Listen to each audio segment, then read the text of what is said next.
Ya langsung aja Bapak Ibu Bapak semuanya, 1 jam pas ya Pak Ketua Adolf memaparkan materinya, dan memang udah beberapa bulan yang lalu kita membahas ini tapi tidak sedetail sini. Oke, mungkin ada langsung aja buka suaranya Bapak-bapak semuanya yang ingin memulai, siapa mungkin?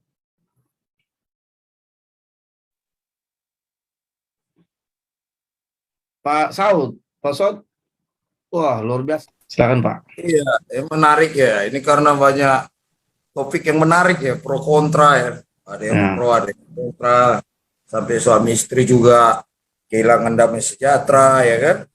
ya. Ada ini, ada itu ya. Saya tinggal nonton aja dah gitu ya. Nah, jadi menarik. Saya mengambilnya bukan kepada antikris atau kehilangan keselamatan. Tapi ada pertanyaan saya, pernah nggak dipaparkan vaksin itu komposisinya apa? Satu. Misalnya begini, obat, ya misalnya Panadol, ya alkohol sekian persen, ini sekian persen, gitu. Pernah nggak dipaparkan secara gamblang isi vaksin? Pertama, Kalau dua, kalau dipaparkan entar ada yang copy paste, Pak. ya, ya kalau covid paste nggak tahu lah ya Pak ya. Oke, oke, lanjut, lanjut. Nah, tapi kan ini perlu juga supaya juga masyarakat juga nggak simpang siur kan. Ada katanya chip lah, ada katanya logam lah. Nah ini yang menjadikan polemiknya. Pertanyaan kedua, saya bertanya ini, mudah-mudahan salah lah saya. Saya bertanya, kenapa sampai berulang-ulang divaksin? Dan saya sangat setuju dengan Pak Jokowi ya. Ya terus terang, vaksin itu bukan antivirus, tapi dia membentuk imun. Dan dia berulang-ulang ngomong. Dan saya ketawa juga, kenapa? Kalau membentuk imun, saya pernah kena COVID, Pak. Mau mati. Saya minta Tuhan ambil nyawa saya karena nggak tahan. Tuhan nggak ambil. Karena apa? Kayaknya gue yang ngatur Tuhan gitu ya. Jadi masih diizinkan. Dan saya belajar dari situ rempah-rempah. Ya, saya uap ya, rempah-rempah. Nah, kenapa tidak rempah-rempah saja kalau membentuk imun? Sampai negara lain menjajah kita oleh karena rempah-rempah. Kenapa Habis itu. harus ini saya mudah-mudahan salah. Mengapa harus mengeluarkan dana yang besar untuk suatu vaksin yang berulang-ulang, terutama vaksin booster ini, apa komposisinya gitu. Kenapa berulang-ulang? Itu yang menjadi pertanyaan saya. Kalau dia top chair ya, sekali saja selesai. Nah, yang menggelikan saya di Eropa itu vaksinnya Pak lebih dahsyat dari Sinovac tuh. Pfizer lah, Johnson lah. Tapi yang banyak kena mereka di sana Pak yang sudah divaksin. Bahkan teman-teman saya Pak di Jakarta, saya tanya, udah vaksin, udah lengkap. Coba tanya Pak Irwan itu dulu, divaksin nggak itu Pak Gembala itu? Kena juga ada di baju.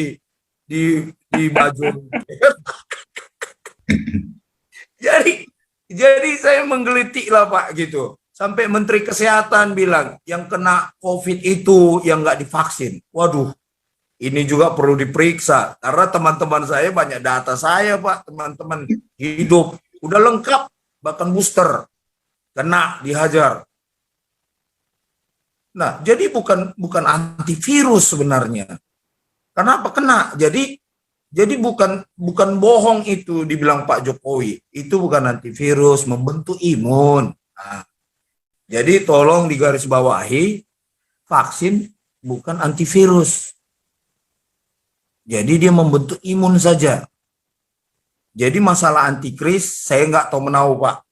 Karena gini, Bapak bilang figuratif ya, Wahyu. Kalau figuratif kenapa ditulis? Kalau tidak ada efeknya sekarang, kenapa itu masuk dalam kanonisasi? Nah, itu perlu penelitian yang benar-benar teliti Pak. Karena begini, ada ini kasus ya. Sampai itu wakil gubernur turun ke pasar, dia bilang gini, Kenapa tidak ada surat apa peduli apa sehat ya? Lindungi, Pak. Peduli lindungi itu. Peduli aja enggak, peduli. apalagi lindung. Peduli aja enggak, apalagi lindung. Ini dia menarik nih. Nah, jadi dibilang begini, harus ada itu surat katanya, supaya orang bisa menjual dan membeli. Nah, kembali lagi ke situ, ya kan? Berarti intinya harus divaksin. Kan gitu. Yang kedua, yang lanjut Pak, ini panjang Pak, tapi Bapak pasti ingat deh. Ya, saya simpel-simpel aja. Dan ini di Jambi ini. Ada orang nggak divaksin, ini jelas famili saya. Nggak mau, itu TNI sama polisi datang ke rumahnya. Ya bayangkan kalau TNI polisi datang. Dan Bapak bilang ini nggak ada undang-undang. Coba dilihat dulu peraturan Menteri Dalam Negeri, ini mau diterbitkan Pak. Bahwa orang yang tidak divaksin akan ada undang-undang pidananya. Ini sedang digodok nih, diproses. Jadi saya bukan... Ini baru digodok Pak, ya kan belum menjadi undang-undang, baru digodok. Apa? Baru digodok, belum menjadi undang-undang. Iya, nanti kan jadi undang-undang itu Pak. Biasa Indonesia gitu. Dilempar dulu, dana keluar, baru jadi. Nah itu biasa itu Pak. Ya, itu biasa. Ini orang dalam nih. Saya kasih Saud. Kalau pertanyaan pertama biarkan nanti orang medis yang menjawab itu. Saya bukan orang medis, ya. Saya sudah mengundang orang medis di sini, tapi saya sudah dapat informasi bahwa itu sama seperti obat yang lainnya. Ya, ada juga di situ. Ya, ada apa tadi? Kombinasi, bukan kombinasi. Apa tadi pertanyaannya? Ya, saya tanya ke dokter itu apa saja isinya. Ya, apa saja isinya. Ya, ada jelas ada juga gitu. Cuma saya tidak bisa menyebut karena ada istilah-istilah kedokteran semua yang disebut itu. Jadi tidak mau mengambil bagian itu ya. Nah, itu bagian medis. Nanti saya salah untuk menjelaskannya ya. Ya, kemudian yang itu dia Pak, saya bilang tadi, perlu di riset Pak. Jadi datanya akurat, vaksin itu memang harus dibutuhkan dan harus masuk ke orang karena komposisinya ini nih. Yang kedua Pak, kenapa berulang-ulang kan itu tadi. Ya, oke. Cukup Pak, sudah paham Pak, sudah paham. Nanti lain bisa teman-teman bisa ya, supaya ada kesempatan buat teman yang lain. Ya, itu. Jadi kalau komposisinya tadi itu biarkan nanti bagian medis dokter ya. Tapi ada Pak, seperti obat yang lainnya. Seperti obat yang lainnya, vaksin yang lainnya ada Pak. Ya ada istilah-istilah kedokternya nih, saya tidak ingat itu ya. Oke, itu ada. Lalu yang tadi kenapa berulang-ulang? Tadi saya sudah sampaikan di 4 manfaat dari vaksin. Mungkin Bapak terlambat masuk kali ya. Ya, sudah sampaikan. Tidak ada di situ jaminan mengatakan bahwa 100% itu antivirus. Dan saya tidak menyampaikan itu. Tapi itu adalah salah satu upaya mencegah. Ya, mencegah virus untuk meningkatkan imun tubuh. Sama saya setuju dengan Pak Jokowi. Tadi saya juga sampaikan itu. Salah satu dari 4 manfaat itu adalah untuk meningkatkan imun. Ya, dengan imun kita kuat, maka itu akan kemungkinan bisa kita terhindar dari virus, gitu kan? Nah, dari virus. Jadi ada kemungkinan besar. Tadi katakan ada 2, ada kemungkinan kecil yang negatif, kemungkinan besar. Nah, dunia kan sudah gunakan vaksin. Apakah orang-orang negara di Eropa, di Timur Tengah, bahkan di Israel sendiri? Ada salah satu pembicara kita, Pak siapa itu yang dari Israel, orang asli keturunan Benyamin. Waktu itu kita tanya, Bapak divirus nggak? Apa divaksin nggak? Oh divaksin. Tanya apakah dia ada hubungannya dengan yang lain-lain? Tidak ada. Ya kan orang Israel aja divaksin. Padahal orang-orang Israel itu orang-orang pintar, orang-orang cerdas. Ya. Nah ini. Nah, jadi udah ratusan juta orang yang menerima vaksin. Dibandingkan dengan orang yang menolak. Mungkin presentasinya lebih rendah, jauh lebih rendah. Maka kesimpulannya, apakah orang yang menolak vaksin itu lebih cerdas daripada mereka yang jutaan, ratusan orang yang menerima vaksin menjadi orang bodoh?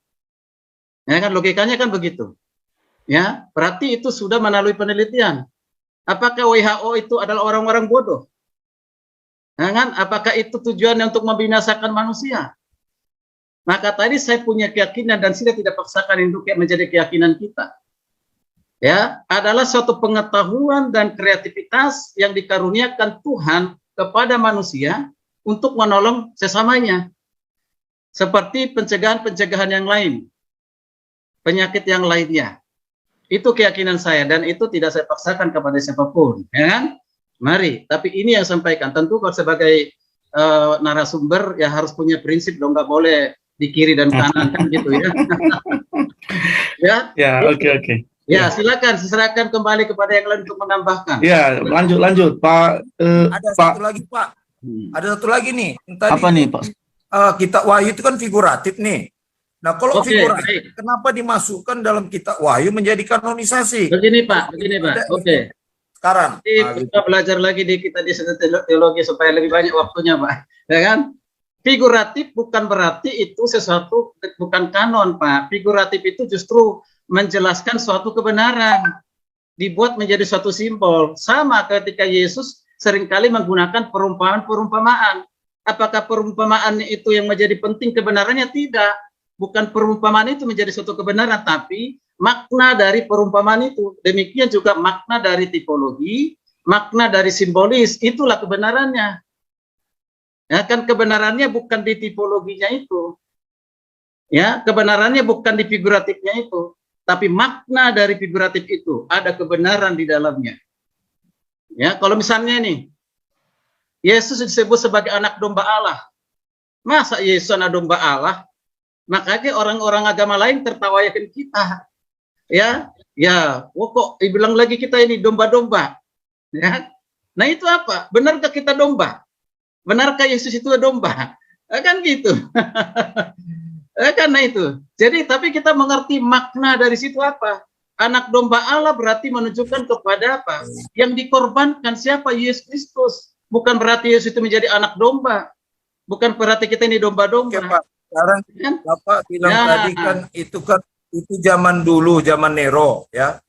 Kalau sudah zaman Nero itu nggak perlu dimasukkan sebenarnya. Tapi apa tujuan Tuhan memasukkan itu tentang angka 66 itu Nero ya, dan tidak bisa menjual dan membeli ya. Kalau itu untuk zaman Nero, oke lah kita terima. Kenapa itu harus ditulis, dilangkain aja gitu? Karena untuk zaman Neronya aja gitu. Jadi untuk yang lain bisa menjawab. Jadi gini, tadi saya sudah bilang ada hitungan angka dengan penomoran dengan angka, ada Pak. Ya itu nanti suatu saat itu tidak bisa kita bahas malam hari ini. Ya itu yang ke-66 144 itu ada. Ini kan Rasul Yohanes yang menulis ya. Rasul Yohanes tentu tidak akan pernah bertentangan dengan apa yang ditulis Injil Yohanes. Ya, dia penulis Injil Yohanes yang menyaksikan bahwa Yesus adalah anak Allah. Ya kan? Ya, Yesus adalah Tuhan. Dan sekaligus juga ada tandingannya di situ. Tandingannya dalam artinya yang antikris. Akhirnya dia bahas itu lebih luas lagi di 1 Yohanes 1 ayat 1 Yohanes 3, 1 Yohanes sampai 1 Yohanes 5 dan juga dilanjutkan di kitab Wahyu. Yang masih banyak yang belum digenapi dan akan terjadi ya. Nah, kalau di dalam Alkitab ini buatan dari kitab yang ada yang belum digenapi di kitab Daniel, nanti itu di eskatologi Pak, itu sangat luas pembahasannya ya, apa dibuatkan oleh Daniel, kemudian yang belum digenapi adalah juga di kitab. Terima kasih Pak ya. Baik ya, oke, silakan mungkin menambahkan, silakan. Iya, boleh saya menambahkan. Ya, silakan Pak. Baru nanti setelah itu Pak Ginting ya. Terus lanjut selanjutnya. Terima kasih sih dari Pak Ketua ya. Sebenarnya mantap sekali. Narasumbernya sudah menerangkan. Sebenarnya kan kita lebih terarah berkaitan dengan Alkitab sebenarnya. Gitu. Apakah vaksin ini terlibat atau orang bilang tersangka jadinya seperti kayak antikris kita jadinya gitu loh. Kan sebenarnya kita kembali lagi kita terarah ke Alkitab biasa saja kita. Artinya pengajaran dalam Alkitab dan firman Tuhan. Karena kita kan orang-orang, artinya para hamba Tuhan atau para gembala kita ini adalah bersandar kita kan firman Tuhan, ya kan gitu. Nah, kalau secara kenyataan aja, memang ini sempat kejadian juga di gereja kami, ya di Pekanbaru. Kan kita kan GBAP Pemulihan, sempat terjadi pro kontra masalah vaksin ini kepada jemaat-jemaat dan pekerja yang lainnya. Awalnya saya pertama kali pas vaksin itu memang saya mendengar banyak para hamba-hamba Tuhan berkata itu tanda antikris, tanda antikris. Saya merenungkan secara alkitabiah ada beberapa poin yang saya catat, nanti saya akan berbicara perjalanan antikris secara garis besar saja supaya kita tahu gitu loh sesuai dengan alkitabiah saja. Tetapi di sini saya ngomong gitu loh kepada jemaat atau pekerja, dan bahkan pertama kali vaksin adalah saya sendiri sebagai gembalanya, gitu loh. Dan saya mau buktikan apakah betul nggak memang itu tanda antikris. Masa kita satukan dengan tanda antikris yang sebenarnya kalau kita dari cerita panjang Alkitabiah itu, ini masih tanda, arti tandanya kan masih hal-hal yang artinya perlu digali dan perlu diasah dulu sesuai Alkitab. Apakah betul nggak itu kebenaran gitu loh? Pas itu apakah itu memang dari antikris gitu loh?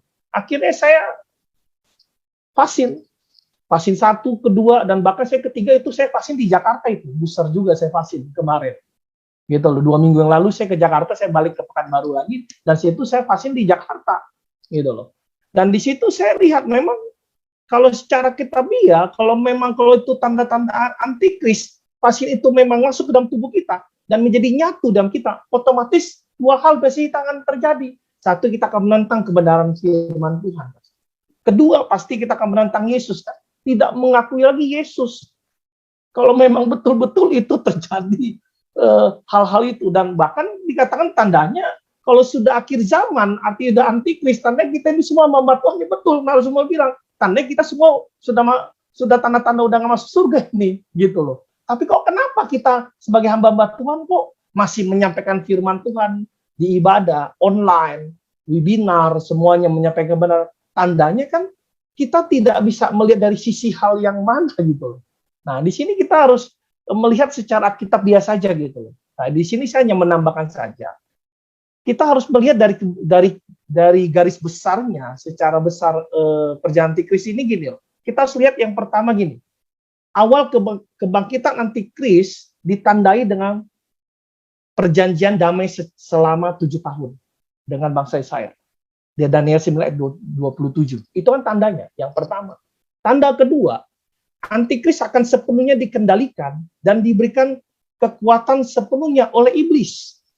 Wahyu 13 ayat 4. Itu saya sampaikan kepada jemaat dan sampaikan kepada pekerja saat itu. Dan antikris akan menguasai bangsa Israel dan mencemarkan nama bait suci. Itu pada saat kapan? Pada saat kita sudah terangkat di awan-awan. Setelah itu kita memberita bersama Tuhan Yesus, dan di situ kita lihat, loh, dia duduk di tata Allah. Itu baru antikris, gitu loh. Gitu kan? Dan yang keempat, tandanya antikris akan disembah sebagai Tuhan selama 3,5 tahun. Tandanya kan kita bisa lihat perjalanannya gitu secara garis besar. Wahyu 13 ayat 4 sampai 8 gitu loh. Dan bahkan yang tadi Bapak itu berkata, kenapa secara angka 66, dan memang itu sudah Alkitab yang tertulis gitu loh. Kita nggak bisa mengubah harus angka 88 atau angka 99 atau angka berapa gitu kan. Kalau orang Chinese bilang angka 13 sial, angka 4 sial kan gitu kan, itu secara adat gitu, secara dulu. Tetapi memang Alkitab sudah menyatakan tanda bilangan antikris 6666 di Wahyu 13 ayat 6 sampai 18 gitu loh. Dan disitulah kita lihat gitu loh, ada beberapa poin, dan bahkan satu lagi dikatakan begini loh, antikris akan mendirikan diri dan duduk di bait suci, menyatakan diri sebagai Allah dia. Disitulah baru dikatakan, ini antikris. Dan firman Tuhan menyatakan sampai di perjanjian baru dikatakan di dalam 2 Tesalonika 2 ayat 1 sampai 9, di situ dinyatakan semuanya di situ.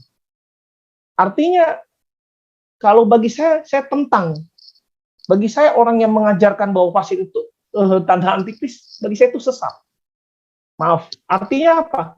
Karena kita harus memegang sesuai dengan firman Tuhan kebenaran gitu loh. Kalau memang betul itu terjadi hal yang memang fakta, tandanya kami sebagai hamba atau sebagai gembala, tandanya kami ini sudah melenceng dari kebenaran. Kami tidak mengakui nama Yesus, bahkan kami akan menghancurkan nama Yesus. Gitu loh. Kan kami tidak mungkin ngomong. Banyak hal-hal kita fakta-fakta lah. Kita nih kadang-kadang iman kita banyak digoncangkan dengan beberapa orang-orang yang lebih pintar daripada kita, membaling. Gitu kadang-kadang kan. Kadang-kadang kita berkata bahwa seperti kayak maaf kayak presiden Amerika yang sebelumnya sekarang ini berkata itu antikris itu. Udah langsung kita jas. Langsung aja.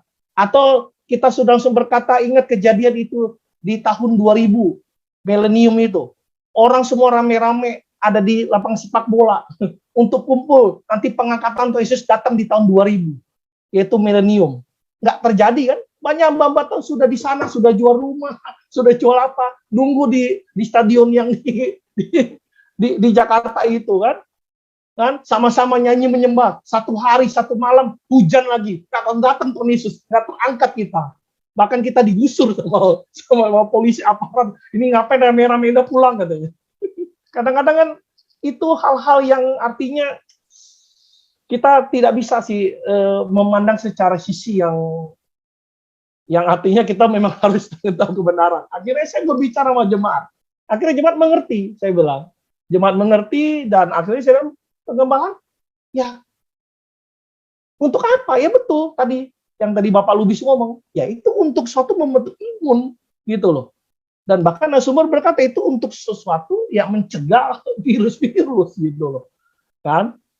Ya itu aja sih yang bisa saya tambahkan. Bapak yang lainnya boleh silakan. Terima kasih Tom. Ya, thank you Pak Timothy.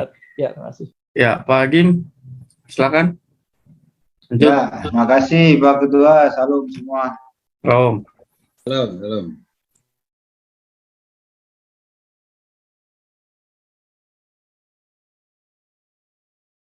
Ya, kalau mengenai vaksin, Pak Ketua Adolf tadi katakan, kita harus bicara lagi, belajar lagi mengenai eskatologi nanti gitu ya.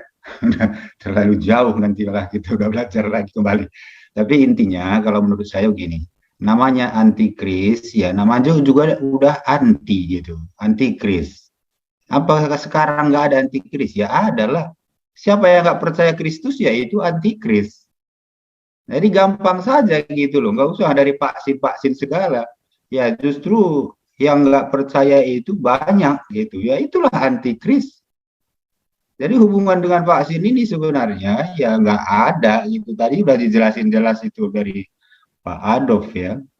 Kalau dibilang kenapa tadi kalau Pak Lubis bilang kenapa nggak dibikin ingredient lah istilahnya ya, kandungan itu sih sebenarnya ada Pak. Saya berapa kali diskusi sama teman-teman dokter itu sebenarnya ada, makanya kan suka dibilang kalau jenis vaksin Sinovac itu adalah virus yang dimatikan disuntikkan ke tubuh. Pfizer itu virus yang dilemahkan disuntikkan. Itu kan ada jenisnya gitu, ada beda. Tapi secara detail memang nggak boleh itu dipublikasi, tetapi di WHO itu ada jelas. Ya, di WHO itu sama kayak saya punya teman juga peneliti. Dia mau mengeluarkan produk dia itu, BP POM itu minta detailnya. BP POM. Nah, di situ mulai kendala. Karena apa? Karena di sini juga ada politis gitu loh. Ada juga politis. Kalau dikeluarkan itu bisa jadi nanti, tapi seperti kata Pak Ketua Ian tadi, nanti di copy paste gitu loh. Itu yang repot. Jadi ini maka banyak pertimbangan mengenai hal itu gitu.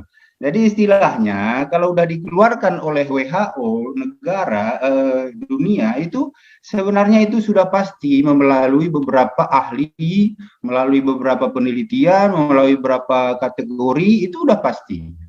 Jadi ya kita sebenarnya memang tidak bisa secara detail memberitahukan kepada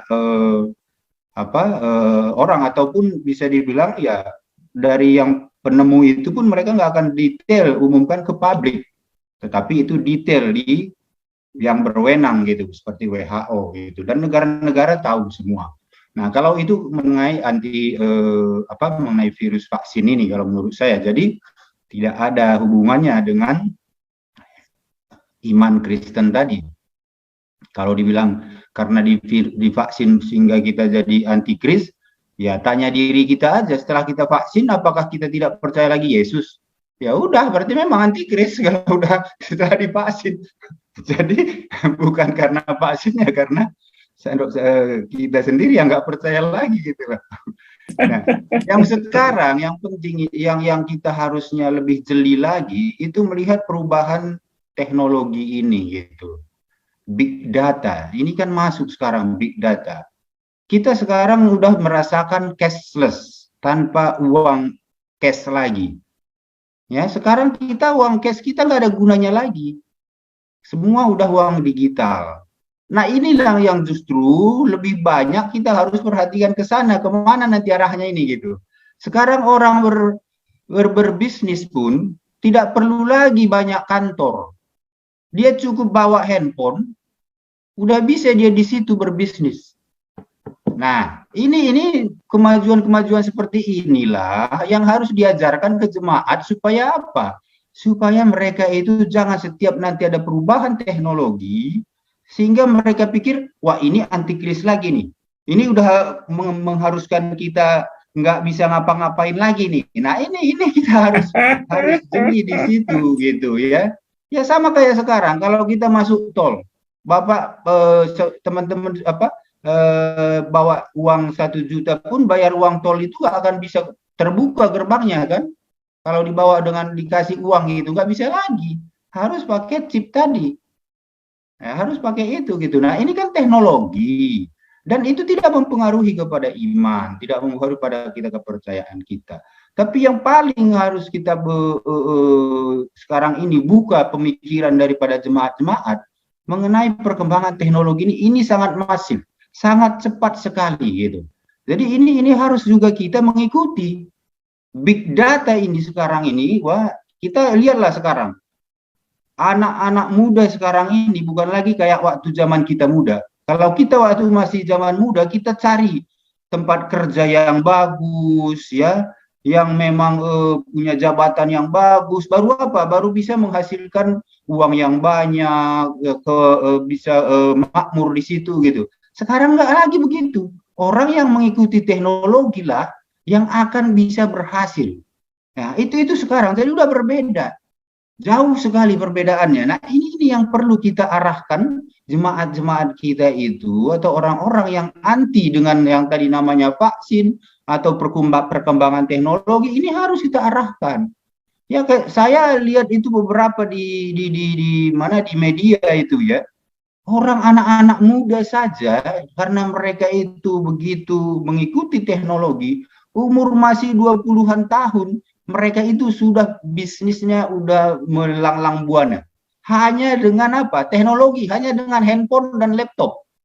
Coba.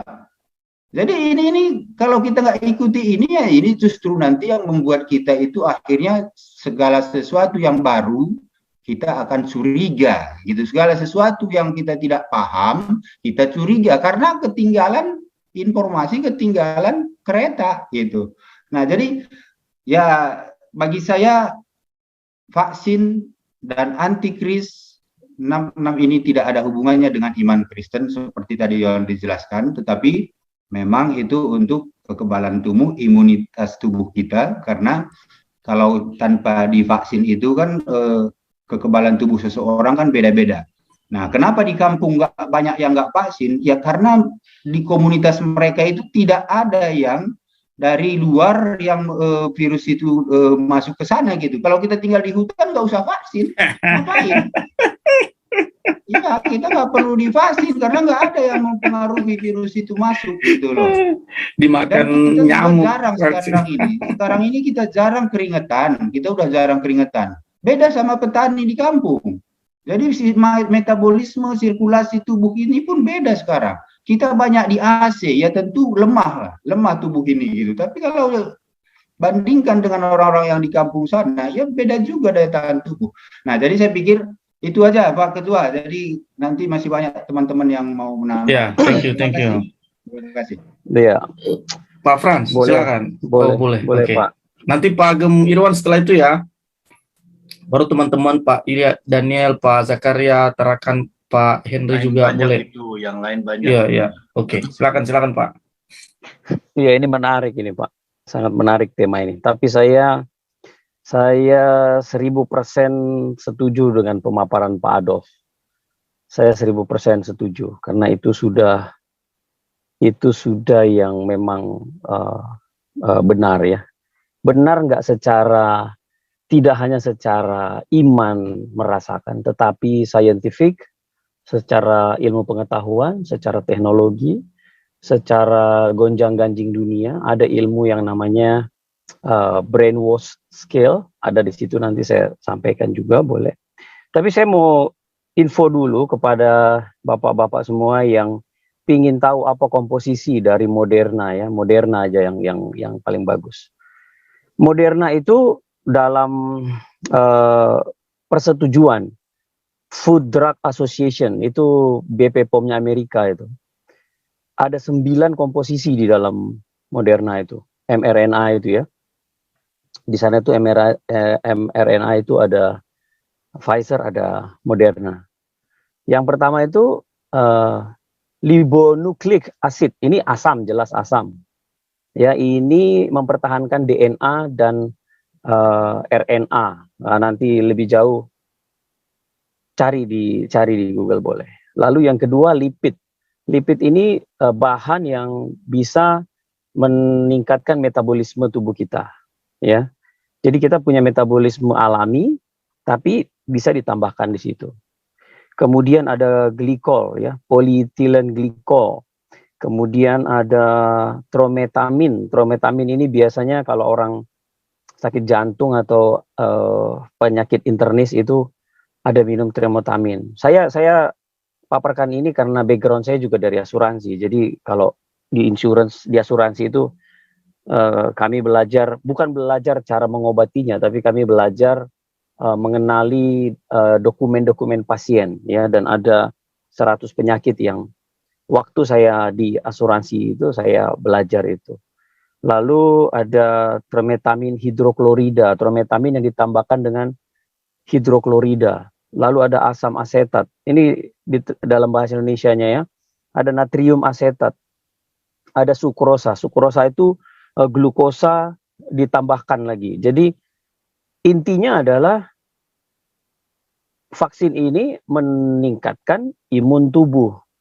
Kalau bedanya adalah si Sinovac itu vaksin yang virusnya dimatikan. Jadi si virus COVID itu melawan virus yang dimatikan. Nah, kalau Moderna dan Pfizer itu virusnya ditidurkan. Jadi kalau dia terganggu baru dia bangun. Ya, teknologi itu saya sepakat Pak Adolf tadi sampaikan, itu pengetahuan ya. Iman Kristen itu tidak boleh bertentangan dengan pengetahuan. Kalau bertentangan pasti ada masalah. Sebaliknya juga pengetahuan itu tidak boleh bertentangan dengan iman Kristen. Kalau bertentangan pasti ada masalah, pasti masalah gitu. Nah, itu yang ingin saya sampaikan. Jadi semua komposisinya ada, cuma kan kita tidak fokus untuk menyelesaikan itu. Lalu yang kedua, begini, sebenarnya ini kan dimulai dari flu burung di zaman Ibu Dokter Siti Fadila ya. Ini kita direkod ya, tapi bagian ini tolong di ini ya, karena ini very very very sensitif informasi ya, ini sangat sensitif. Tolong jangan di-share yang ini. Pak Frans, sorry, mungkin di skip aja untuk kali itu karena ini on di Facebook. Oh, oke. Jadi begini, setiap negara itu punya lembaga riset untuk kesehatan. Setiap negara, semua negara, siapapun, negara manapun, Perancis punya, Indonesia punya. Nah, ketika lembaga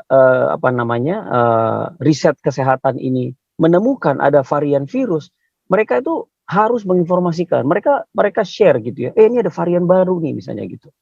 Ya seperti flu burung. Kenapa namanya bisa cepat sekali gitu kan? Tiba-tiba Desember, Februari, Maret sudah dapat namanya COVID-19 COVID gitu kan. Karena kita kan nggak tahu. Kita kan sibuk kerja, sibuk pelayanan kan.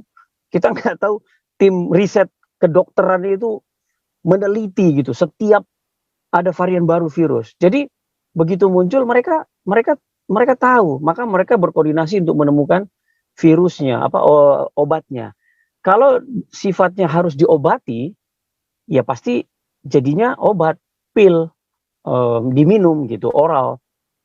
Tapi kalau sifatnya harus vaksin, berarti imunitas tubuh yang diperlukan. Maka muncullah vaksin gitu ya. Nah, Yang menarik itu akhirnya adalah ada orang-orang yang mengambil kesempatan ini untuk populer. Ingat ya, Bapak Ibu, di setiap mujizat Tuhan, pasti iblis mau buat mujizat juga. Ya, pokoknya Ya, ya. apa yang Yesus kerjakan, pasti iblis mau buat. Jelas dari dulu sudah ada. Yesus menyembuhkan, iblis juga menyembuhkan, ya kan? Yesus membangkitkan, iblis juga membangkitkan, ya kan? Bahkan kemarin pagi dalam khotbah pagi Pastor James sampaikan ada temannya yang kelindes gitu. Secara ronsen medis, wah tulang remuk-remuk tapi masih bisa jalan. Ya itu kuasa kegelapan dia bisa lakukan itu gitu. Pokoknya apa yang Yesus lakukan dia juga buat. Apa yang Tuhan lakukan dia juga buat. Tritunggal Bapa Putra Roh Kudus iblis juga buat, ya kan? Antikris, kemudian nabi palsu, dia buat juga tuh. Dia buat juga ada 3 juga dia buat. Jadi itu. Kemudian saya pribadi sempat berdebat juga dengan beberapa saudara saya, kakak saya juga terkait dengan vaksin ini ya. Jadi dia katakan, oh ini sudah masuk ke sana, masuk ke masanya, ini sudah mau akhir zaman, ini begini. Nah, saya jawab begini. Gimana kalau Yesus besok aja datang? Kalau Yesus besok datang, kakak happy nggak? Kalau saya happy sekali. Karena saya yakin banget saya masuk surga. Keluarga saya masuk surga. Teman-teman saya yang percaya Yesus pasti masuk surga. Bagaimana kalau besok Yesus datang saja? Jadi nggak usah tunggu lama-lama, kita nggak usah berdebat. Nah, dia bingung kan? Oh ya kan nggak begitu lah. Nah, kalau nggak begitu caranya berarti nggak boleh begitu juga caranya mikir kan gitu ya. Nggak boleh juga ekstrim begitu karena tadi ya ada yang namanya propaganda. Di dunia ini selalu ada propaganda. Ya, dan selalu ada orang yang mengambil keuntungan dari situasi yang tidak benar, ya kan? Kita masuk ke sana. Lalu saya tanyakan, itu kakak ikut apa itu? Ada KKR-nya di sini. Saya tanya, pembicaranya dari mana? Berapa kota kalau si pembicara itu sudah berapa kota dia datangin? Kalau saya selama pandemik saya nggak berani ambil kota yang saya tidak berani ambil pelatihan training saya yang flight, yang naik pesawat, saya nggak berani ambil. Saya cukup punya rasa syukur lah untuk tidak naik pesawat di masa itu, ya. Karena selain tiket mahal banget, bisa tertular, saya juga capek hidung ditusuk-tusuk terus gitu kan. Jadi saya ambil yang pelatihan yang bisa saya nyetir aja gitu. Kalau saya nyetir aja dicegat, ya masih oke lah, masih bisa lah gitu. Jadi saya tanya pembicara-pembicara itu ada sampai Jenderal bintang 3 loh ya. Pasti namanya kita tahu. Ada sampai Jenderal bintang 3. Saya tanya, apa ya anunya? Mereka naik apa gitu? Oh mereka dari Jakarta, mereka dari Surabaya. Terus mereka naik pesawat enggak? Atau mereka berenang dari Surabaya, dari Jakarta? Ya mereka naik pesawat gitu. Loh kalau mereka naik pesawat, aturan naik pesawat itu mesti divaksin. Berarti orang-orang yang menyampaikan itu, maaf kata ya, saya berani sih kalau ada yang mau ketemu debat tentang itu, saya sangat menunggu malah. Kalau ada yang mau berdebat tentang itu ya boleh juga gitu. Saya bilang ya berarti itu yang disebut kemunafikan toh. Kamu menyampaikan kepada orang bahwa ini adalah antikris dan lain sebagainya, tetapi kamu sendiri mengikuti protokolernya. Protokolernya adalah orang yang mau naik pesawat harus antigen, harus swab. Dan kalau dia tidak divaksin, jelas dia positif. Potensial dia positif itu jelas gitu. Lalu ada peduli lindungi gitu. Jadi ada portal-portal yang dibuat pemerintah. Nah kalau pembicara-pembicara ini mengatakan ini akhir zaman, tapi dia datang dari Jakarta, datang dari Surabaya, datang dari mana? Berapa bandara dia singgahi gitu? Berapa kali dia diswab? Pasti ketahuan. Berapa kali dia tempel peduli lindungi? Kalau dia ternyata divaksin, lalu dia pergi memberitakan bahwa dia tidak divaksin, bahwa ini antikris. Nah, itu kan penyesatan, jelas penyesatan. Ya sekali lagi saya bilang ya walaupun ini open, tapi saya membuka yang mau debat secara personal boleh juga gitu ya, karena biar kita tahu gitu kan, apakah iman Kristen kita itu ternyata 100% atau 50%. Kalau bagi saya bukan masalah matinya besok atau lusa. Bagi saya itu adalah iman Kristen kita itu terjaga. Sekian puluh tahun kita hidup berdampingan dengan teman-teman kita agama lain. Toh iman Kristen kita tidak terganggu kok. Ya. Itu catatan. Nah, yang berikutnya itu adalah banyak ini Pak yang saya mau sampaikan. Jadi catatan WHO, sebenarnya orang yang meninggal karena COVID ini 2020-2021 ini, kalau mau dibandingkan benar-benar dengan orang yang meninggal sebelum pandemi, nggak jauh beda. Maksud saya begini, katakanlah ya, kalau waktu pandemi katakanlah berapa juta orang meninggal dalam setahun, ya, 5 juta misalnya. Maka sebelum pandemi pun jumlah orang yang meninggal tuh nggak jauh-jauh dari 5 juta. Artinya memang sirkulasi dunia itu ya memang sebegitu. Cuma karena yang meninggal kemarin ada artis, di Indonesia itu ratusan pendeta yang meninggal, jadi itu terekspos. Wah, mengerikan, takut dan segala macam. Saya mau bilang begini Bapak Ibu, Bapak-bapak, ketakutan kita itu membuat kita buka mata secara jasmani, tapi tutup mata secara rohani. Itu masalahnya. Akhirnya kita nggak bisa lihat karya Tuhan yang besar di dalam pandemi itu. Tapi saya ngobrol sama Pak Ian, Pak Ketua ya, saya bilang justru saya tutup mata jasmani saya ikuti aja aturannya. Kalaupun saya divaksin lalu mati, ya masuk surga saya, nggak usah pusing-pusing, ya kan? Nggak perlu terlalu dipikirin yang itu, ya kan? Tapi setelah divaksin juga nggak ada masalah. Lalu saya bisa menikmati berkat Tuhan di tengah pandemi. Seriously. Kenapa? Karena mata jasmani yang saya tutup, mata rohani saya buka. Tuhan, bagaimana jadi saksi kalau kita di tengah pandemi begini? Kalau kita ketakutan, ya kita takut, ya kita boleh cerita sama orang, wah ini ngeri, kita boleh jaga-jaga gitu. Tapi nggak boleh mata rohani kita tertutup. Dan akhirnya salah persepsi pada situasi ini gitu. Jadi jumlah orang yang meninggal biasa aja. Bahkan tadi Pak Adolf sudah sampaikan, demam berdarah lagi bahaya sekarang. Bisa lebih banyak demam berdarah daripada yang COVID loh yang meninggal nanti. Kayak gitu ya. Karena cepat demam berdarah, waduh luar biasa gitu. Nah, jadi pandangan-pandangan kita tentang ini chip, ini 66 buat saya aneh gitu ya. Kalau cairan masuk dipadatkan, nanti dia padat jadi es harusnya ya. Jadi harusnya badan kita ini kalau vaksin itu masuk, kalau memang itu chip ya, chip nano chip apalah namanya, microchip. Oke, kalau itu dia masuk karena dia cairan itu kalau beku jadi es. Tidak ada namanya cairan beku terus jadi mineral benda padat. Nggak ada. Ya kan? Tidak ada cairan membeku terus jadi batu. Nggak ada batu es. Ya kan? Bayangkan itu saja, proses kimianya saja, akademisnya saja sudah terlanggar, sudah salah gitu loh. Kalau cairan masuk dalam tubuh kita membeku terus dia jadi chip begitu. Hello, ya kan? Jadi nano begitu. Apapun namanya lah. Nggak pernah ada. Besi itu kalau dilarutkan, nanti dia dingin jadi besi lagi. Gitu.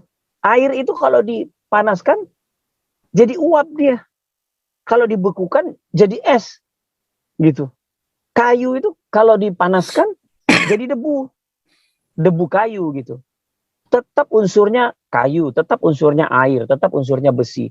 Jadi enggak secara akademis saja sudah salah gitu ya orang menilai gitu. Nah, kalau kita mengatakan lalu pandangan kita orang Kristen terhadap vaksin ini bagaimana? Apa namanya flu COVID ini? Ya, COVID ini para ilmuwan mengatakan pernah terjadi di Spanyol, flu Spanyol, dan itu merenggut banyak jiwa juga. Ya, it's okay, fine. Tapi sudah teratasi. Seperti kita manusia, kita juga berubah setiap tahun, gaya rambut berubah, gaya berpakaian berubah. Virus juga begitu, bakteri juga begitu. Mereka berubah juga ya. Bahkan ada yang lebih tinggi, lebih hebat gitu. Nah, kemarin bicara tentang COVID Delta sudah lewat, sekarang bicara Omikron. Lalu ada yang bilang sama saya, "Lupa, itu juga meninggal juga itu Omikron juga membunuh orang." Bukan Omikronnya yang membunuh orang tersebut sudah punya komorbid yang berat. Ya, saya pribadi itu alumni Omikron gitu kan. saya alumni Omikron, dan kebetulan saya itu ada gangguan syaraf, karena saya itu dulu olahraga, suka jatuh, sering jatuh, keseleo dan segala macam. Jadi saraf di pinggang saya itu sering ada sakit. Nah, ketika Omikron itu yang diserang di situ, di saraf yang lemah dari tubuh kita. Istri saya itu punya sedikit gangguan sesak nafas, asma, diserangnya di situ. Teman saya di lambung, ada mahnya, lambungnya yang kena, dia muntah-muntah dan susah makan. Jadi Omikronnya menyerang saraf kita yang lemah. Kebetulan pasien yang meninggal itu punya penyakit paru-paru, jadi disikatlah di situ. Jadi itu kita mesti sangat-sangat mesti membedakan gitu antara pengetahuan kemudian firman Tuhan. Saya sampai hari ini masih percaya ya bahwa pengetahuan dan firman Tuhan itu tidak boleh tidak boleh saling menyalahkan. Kenapa? Karena dengan firman Tuhan kita mengetahui pengetahuan. Dengan pengetahuan kita memahami firman Tuhan. Bagaimana mungkin kita tahu bahwa Yesus memberi makan 5.000 orang kalau tidak dari pengetahuan? Kalau tidak ada yang mencatat. Itu semua dari pengetahuan. Jadi pengetahuan penting dan firman Tuhan sangat jauh lebih penting. Ya. Jadi tidak bisa kita tidak bisa kita pilih salah satunya. Nggak bisa. Dia berjalan berbarengan. Nah, bagi saya yang penting itu adalah begini. Pemahaman kita harus tetap kuat terhadap gandum dan lalang. Ya, kita nggak tahu nih mana yang gandum, mana yang lalang ini dalam propaganda COVID ini. Biarkan, Tuhan bilang biarkan aja tumbuh. Nanti buahnya kelihatan gitu. Nanti buahnya kelihatan, ya kan? Nah, nanti buahnya kelihatan. Nah, kita ikuti saja gitu. Ya, kita ikuti saja dan tetap iman percaya kita full kepada Tuhan, itu tidak mengganggu sama sekali. Saya sampai hari ini juga tidak merasa terganggu iman saya. Kalau saya tidak divaksin lagi karena saya mendengarkan berita-berita, saya belum booster lagi karena saya dengarkan berita bahwa setelah Omikron ini para peneliti memastikan atau menjaga bahwa virusnya yang berkembang nanti itu ya lebih ringan, lebih apa ya. Jadi ya oke lah, it's okay. Kalau nanti mau diminta vaksin lagi dan virusnya cukup ganas, ya kenapa enggak gitu loh. Karena nggak mungkin tiba-tiba itu suntikan itu muncul dari tangan saya, dia jalan terus muncul di jari saya 6 gitu tuh. Itu terlalu jauh hayalannya gitu.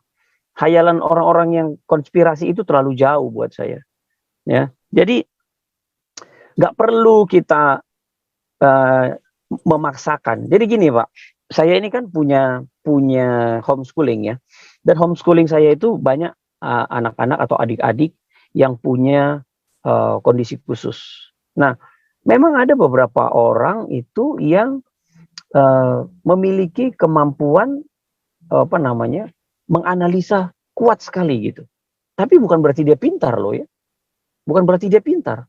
Tapi karena saraf dominan di kepalanya itu yang kena dalam sebuah sirkulasi atau sistem di kepala itu, ya saraf yang itu gitu. Ini saya berani katakan karena sahabat saya Ananda Sukarlan, siapa yang nggak kenal dia, pianis hebat ya. Dia sampaikan, saya jago piano, Frans, bukan karena saya memang jago main piano, gitu. Bukan karena saya jago main piano, hebat main piano, bukan. Tapi karena saya pengidap Asperger. Itu salah satu salah satu ini ya dalam dunia medis ya, dalam anak tuh kesehatan. Jadi saya pengidap Asperger. Nah, Asperger saya itu kenanya di saraf di mana kemampuan musikal itu tinggi. Jadi saya jago di situ. Bukan berarti saya jago yang lain. Enggak, saya yang lain saya nggak jago. Bahkan membedakan belok kiri belok kanan pun saya nggak jago. Itu sahabat saya sampaikan begitu. Tapi kalau untuk musik piano khususnya saya jago. Jadi orang-orang ini kuat menganalisa, akhirnya memunculkan sebuah teori. Nah, teori ini jadi konspirasi, jadi makanan, jadi enak gitu ya, dilempar ke market. Nah, orang-orang yang bingung, yang tidak berpengetahuan dalam tanda petik, tidak mau belajar, tidak mau membaca, tidak mau mendengarkan, ya, tidak melihat fakta, senangnya baca yang hoax, ya kena jadinya. Kan gampang kalau mau memenangkan satu kelompok, pastikan aja dia pencinta hoax atau dia pencinta kabar benar. Ya, kan berita dua ya, berita hoax sama berita tidak benar. Kalau kita mau lihat kelompok itu pencinta mana? Oh, ternyata kelompok itu pencinta hoax. Oh, gampang sekali. Ya, hoax aja kita lempar terus ke sana. Hoax saja terus kita lempar. Disantap sama mereka. Ya kan? Disantap pasti. Nah, ada kelompok yang senang berita yang nyata, yang benar. Nah, kita lempar hoax, ya pasti nggak kena gitu. Pasti mereka katakan oh enggak. Ada backup-backupnya. Jadi saran saya memang, saya sangat setuju Pak Adolf. Firman Tuhan itu ada yang memang letterlek, ada yang memang metafora. Ada yang memang metafora disampaikan oleh Tuhan. Dan karena dia penggenapan firman Tuhan, ya dia kan penggenapan. Nanti digenapi baru kita tahu dong. Masa kita mau berandai-andai sekarang? Ya kan? Kita mau berandai-andai sekarang. Oh nanti iya kita tebak-tebak firman Tuhan ini. Jangan. Kalau yang sudah terjadi dulu, selain sepengetahuan saya, selain wahyu yang diilhamkan dan beberapa banyak di Daniel itu belum terjadi, ya memang nggak bisa dong kita menganukan, kita mereka-reka, nggak bisa, nggak boleh. Tapi kalau kita membaca laut, Musa membelah, oh laut sungai, oh ya Yosua pasukan Yerusalem tembok Yeriko roboh, oh iya sudah terjadi, itu menjadi ilmu pengetahuan. Tapi kalau dia bilang materai ke-1, ke-2, ke-3, ke-4, itu itu penggenapan. Ya nanti penggenapan baru kita ikutin kalau kita masih di sana. Tapi kalau kita udah diangkat duluan ya, puji Tuhan lah. Jadi vaksin ini mau dia apakah terserah, ya. COVID ini juga mau apakah dia terserah. Yang penting itu bagi saya adalah Yesus datang sekarang atau Yesus datang besok. Kalau iman percaya kita nggak goyah, ya sudah selesai aman. Ya kan? Kiamat kah besok, kiamat kah nanti, iman percaya kita nggak goyah, ya sudah aman. Antikris kah besok, antikris kah nanti, kalau kita, iman percaya kita ada ya aman gitu. Ya kan? Jadi teman-teman yang nggak divaksin, memilih tidak divaksin, saya tanya gitu. Kenapa memilih nggak divaksin? Ya karena ini antikris. Dari mana you tahu ini antikris? Kalau ini cara Tuhan untuk menolong kamu dari kejadian akan datang, apa kira-kira? Iya kalau antikris. Kalau ini adalah cara Tuhan menolong kita. Mau apa? Iya kan? Cilaka. Tendangan penalti kita. Iya kan? Jadi, seperti itu Pak Yan. Itu pandangan saya ya. Itu pandangan saya. Thank you Pak Frans. Luar biasa. Pemaparannya secara luar biasa. Oke, kita lanjut sebelum, udah hampir. Oke, Pak Harapan dulu nih, Pak Simatupang. Silakan Pak Pendeta. Angkat tangan dari tadi nih. Oke, silakan Pak. Terima kasih Pak. Saya berbagi sedikit aja lah Bapak Ibu ya. Ada ibu-ibu ya? Nggak ada ibu ya? Nggak ada Pak, kita bapak-bapak semua nih. Iya baik, terima kasih Pak Yan. Sebenarnya problematika vaksin ini itu sebenarnya persoalan mau dan tidak tahu ya. Artinya begini, meyakinkan orang yang tidak mau akan menjadi lebih sulit meyakinkan orang yang tidak tahu ya. Jadi ada bedanya. Orang yang tidak mau dan juga orang yang tidak tahu pun sebenarnya di belakangnya ini ada asumsi-asumsi. Ya, ada juga ajaran-ajaran tertentu ya atau dogma tertentu. Ya. Seperti orang yang tidak mau ini mau diyakinkan pun secara medis, secara ilmu pengetahuan, secara teologis pun yang namanya tidak mau tetap juga dia tidak mau gitu. Ya, tapi kita nggak boleh membenci juga gitu kan. Nah, gitu. Silahkan pendiriannya seperti itu, monggo gitu. Nah, terus sebenarnya sudah banyak sumber informasi tentang vaksin ini. Bahkan mengenai vaksin pun bukan masa sekarang. Ya, sebenarnya sudah lama vaksin campak itu kan sudah lama. Kenapa waktu peristiwa vaksin campak kita nggak ribut gitu? Anak-anak kita juga dicampak loh. Berarti semua anak-anak kita kena antikris itu. Ya kan? Antikris juga itu. Nah, kebetulan kita menghadapi masa pandemi COVID Ya tentu yang kita persoalkan masalah COVID gitu kan.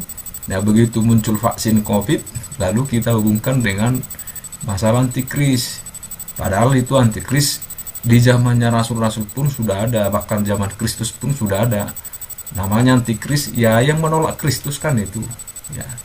Baik dari kelompok-kelompok manapun itu sudah ada sebenarnya. Nah saya sendiri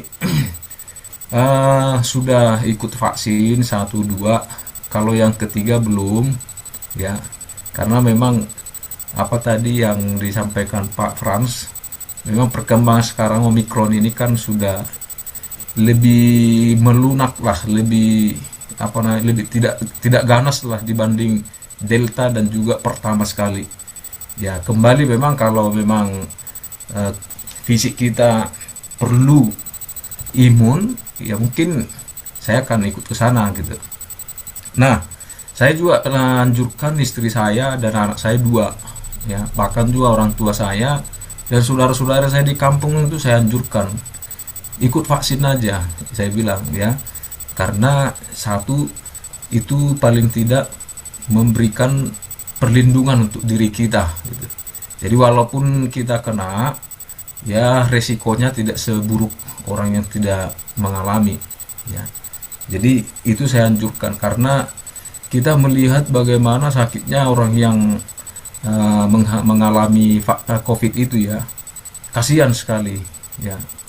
Mungkin kalau dari berita kita lihat atau kita tonton, bahkan kita sendiri pun mau menghadapi saudara kita ya yang sedang kena COVID di rumah sakit, mengerikan sekali ya.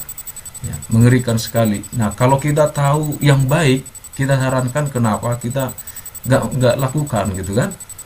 Dosa itu juga kan semua yang tidak, ya semua yang kita tahu yang baik tapi kita tidak lakukan itu juga kan dosa kan gitu kan. Nah, jadi saya anjurkan itu ya, karena yang saya lihat adalah bagaimana melindungi diri. Saya tidak persoalkan sumbernya atau isinya ya, isi vaksinnya itu bagi saya itu bukan itu, karena sudah ada khusus tertentu lah itu menangani, itu lembaga tertentu, WHO, BPO, Badan POM itu kan, itu sudah sudah menyeleksi tentunya dan tidak sembarangan ya. Jangankan itu, apalagi di Indonesia aja yang punya Terawang itu seleksi betul, itu nggak sembarangan ya. Jadi itu yang kita lihat masalah vaksin itu. Dan saya sendiri salah satu pengurus di PGS Kota Bekasi ya, saya sekretaris umumnya. Kami juga melaksanakan itu, menganjurkan gereja-gereja anggota kami ya di Kota Bekasi ini untuk ikut vaksin gitu kan. Ikut vaksin karena kita mendukung program pemerintah dalam memutus mata rantai penyebaran COVID ini ya. Ya setidaknya kita pakai dari kitab Yeremia lah, bahwa di sana kita turut mengusahakan kesejahteraan kota di mana kita hadir kan gitu kan. Saya lihat dulu dari situnya dulu. Artinya bagaimana mengurangi angka kematian ini, tentu kita sudah tahu ya, setiap hari berita-berita kematian kan ini sekali gitu ya. Bahkan waktu pertama COVID itu hampir jutaan sudah meninggal gitu ya. Nah, jadi artinya kita melihat bahwa banyak yang meninggal akibat COVID ini, bahkan di Indonesia sendiri pun. Nah, bagaimana peran kita sebagai orang Kristen, ya kan? Peran kita sebagai orang Kristen itu, kita kan nggak bisa berbuat ke rumah sakit, dan itu setidaknya kita ikut peduli atau menjaga atau memutus mata rantai COVID ini, ya kan? Itu pertama teologi yang kita bangun, ya. Sehingga dengan seperti itu kan berarti kita pun ikut bersama-sama mengusahakan keselamatan bumi kita kan gitu kan, lingkungan kita gitu ya. Walaupun kita orang Kristen percaya Yesus Kristus ya, kita hadir di bumi ini dengan tanggung jawab kita sebagai orang Kristen ya. Salah satunya itulah kita ikut peduli. Nah terus memang banyak beredar masalah tentang vaksin ini Ya, yang ditakuti itu tidak bisa nanti membeli, tidak bisa ini, tidak bisa itu, tidak bisa ke gereja, tidak bisa ini. Nyatanya di gereja kami bisa juga, yang nggak vaksin juga bisa beribadah, Pak. Ya, bisa beribadah kok. Ya, asal dia mengikuti sosial prokes, ya kan? Prokes dengan catatan dia sehat gitu. Dia sehat, dan juga yang kedua dia mesti siap resikonya gitu. Andai misalkan yang hadir itu yang sudah kena vaksin mungkin tapi OTG dia, lalu dia kena, dia mesti siap menderita itu, kan? Nah, jangan menyalahkan Tuhan kan gitu kan. Ya, saya ke gereja kenapa kok saya sakit Tuhan gitu kan. Ya artinya mesti siap menerima risiko itu gitu. Nah, kalau nggak vaksin siap resikonya seperti itu. Nah, kalau misalkan dia memilih tidak mau vaksin, nggak bisa ke mall karena di sana itu Anda harus scan peduli lindungi itu kan. Ya, kalau Anda punya nggak boleh masuk situ, ya risikonya ya itu gitu. Ya pergilah ke supermarket belanja kan gitu. Kan gitu. Ya, karena paling hanya itu, nggak ada kaitannya dengan masalah sekarang, apalagi tidak ada yang melarang kita beribadah. Ya, tidak ada yang melarang kita. Di rumah pun, apalagi sekarang masalah vaksin COVID ini, bahkan di rumah pun orang udah bisa beribadah, ya kan? Kalau dulu mesti ke gereja kita semua kan, tapi sekarang di rumah sudah bisa. Artinya tidak ada yang menghalangi hubungan kita dengan Tuhan secara vertikal, kan gitu kan? Jadi mana ada yang yang divaksin itu hubungannya dengan Tuhan terputus. Dia bisa beribadah. Sebelum ada vaksin pun, waktu kita dianiaya, ya udah tahu lah bangsa kita kan, ya kita udah mengalami pergumulan itu, ya kan, bagaimana susahnya untuk beribadah dan sebagainya, kita sudah alami itu, ya. Pada sebelum vaksin pun sudah ada itu. Tapi tetap hubungan kita dengan Tuhan gimana, kan? Hubungan kita dengan Tuhan tetap tidak terputus. Nah, bagaimana dengan orang yang kerjasama dengan misalkan yang menganiaya kita juga? Apakah mereka juga antikris? Beda lagi kan gitu kan? Nah, jadi saya pikir terlalu jauh kita membawa masalah vaksin ini dengan antikris ya. Terlalu jauh kita, bahkan sampai itu namanya ilmu cocok logi kan gitu kan. Ilmu cocok logi ini kan repot, ini ilmu cocok logi. Jadi kalau begitu sudah muncul, wah ini pasti ini antikris, ini pasti ini.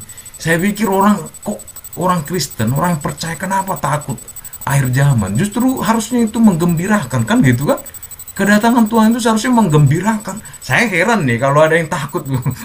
Ya, saya heran itu kalau ada yang takut tentang akhir zaman, tentang kedatangan Kristus. Lebih heran saya. Bukankah seharusnya itu sukacita bagi kita kan gitu kan?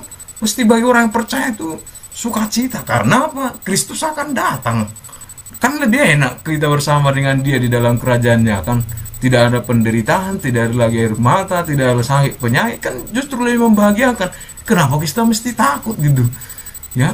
Dan memang kata Alkitab, Yesus sendiri mengatakan bumi akan mengalami persoalan-persoalan yang sangat luar biasa. Dan tidak hanya kemiskinan, penganiayaan, Mesias palsu. Yesus sendiri udah sampaikan itu, ya. Dan itu ya katakan bahwa harus digenapi, harus terjadi seperti itu. Ya. Itu sebabnya kita dianjurkan berjaga-jagalah kan gitu kan. Berdoalah supaya kamu tahan dalam pencobaan, ya. Supaya kita bertahan di situ, ya.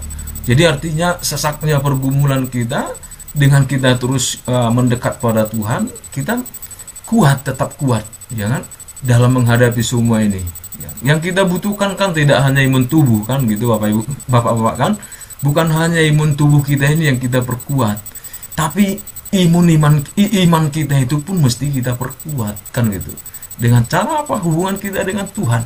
Dan saya pikir dari semua yang pernah kami anjurkan, dari PGS itu hampir 500 orang, ya. Kami data terus itu lebih dari 500 ya. Lebih dari 500 yang melaksanakan vaksin. Kami anjurkan semua anggota dari sana. Belum lagi mereka yang langsung secara pribadi ke sana, ya. Jadi kalau kita lihat semua di situ, hubungan mereka dengan Tuhan tidak terganggu kok. ya. Bahkan juga saya pikir malah lebih leluasa mereka untuk melakukan sesuatu pelayanan, ya. Karena apa? Tidak terlalu takut dengan tanpa yang divaksin. Orang yang nggak divaksin kan takutnya luar biasa kan. Ini virus nih, ini virus nih. Nah, orang yang divaksin dia tidak takut bukan berarti menantang, ya. Tapi dia paling tidak berkurang rasa takutnya. Ya, berkurang rasa takutnya sehingga apa? Dia bisa keluar rumah, melakukan pelayanan bisa, bahkan juga melakukan kegiatan-kegiatan untuk kehidupannya, kan itu. Bahkan juga terlindungi dia. Jadi ini yang mesti kita lihat sisi positifnya. Nah, bagi saya sekali lagi kalau untuk masalah vaksin-vaksin ini, ya, beda dengan apa yang dikatakan oleh kitab Wahyu, ya. Kitab Wahyu tadi seperti yang diangkat Pak Saud tadi, ya, kenapa itu harus dituliskan di Alkitab masuk kanonik, ya. Nah, kanon itu kan proses seleksi.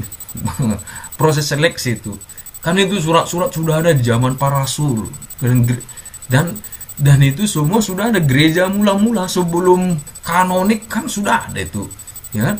Jadi itu proses seleksi, ya, bukan ditulis dalam kanon, bukan. Itu proses seleksinya, dan itu berdasarkan tentu tidak gampang, ya. Proses seleksi kanonisasi itu nggak gampang, ya. Dan itu juga kita lihat di dalam orang Yahudi sendiri pun punya kitab, kan? Kitab Perjanjian Lama itu kan kitabnya orang Yahudi. Di situ pun ada kitab Daniel, mirip seperti kitab Wahyu, kan? Mirip seperti kitab Wahyu. Artinya di sana pun, ya, mereka pun itu proses seleksinya nggak gampang, ya.